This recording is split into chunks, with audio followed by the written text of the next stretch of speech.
ஆராதனைன்றது சபையில வந்து ஆண்டவர் கூடி ஆராதிக்கிறது மட்டும்தான் ஆராதனை நினைக்காதீங்க. அல்லேலூயா.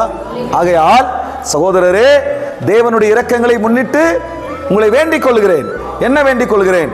உங்கள் சரீரங்களை தேவனுக்கு உகந்த உங்கள் சரீர அவயங்களை தேவனுக்கு உகந்த ஜீவ பலியாக நீங்கள் ஒப்புக் கொடுங்கள்.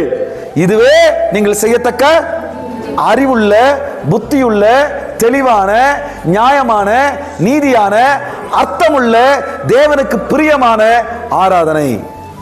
அல்லேலூயா. அப்படின்னா என்ன அர்த்தம்? சரீர அவயங்களை தேவனுக்கு பிரியமான ஜீவ பலியாக ஒப்பு கொடுக்க வேண்டும். வாய் இருக்குல்ல, வாய், அந்த வாய் தேவனுக்கு பிரியமானதை பேசணும்.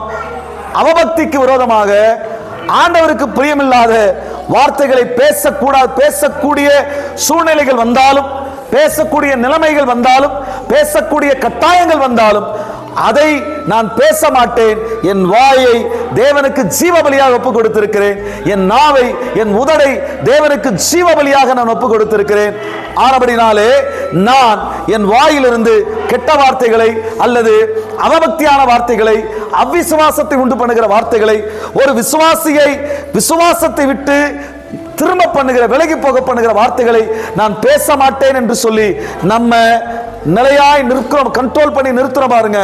அது தேவனை மகிமைப்படுத்துகிறா இருக்கிறது. அது ஆராதனை.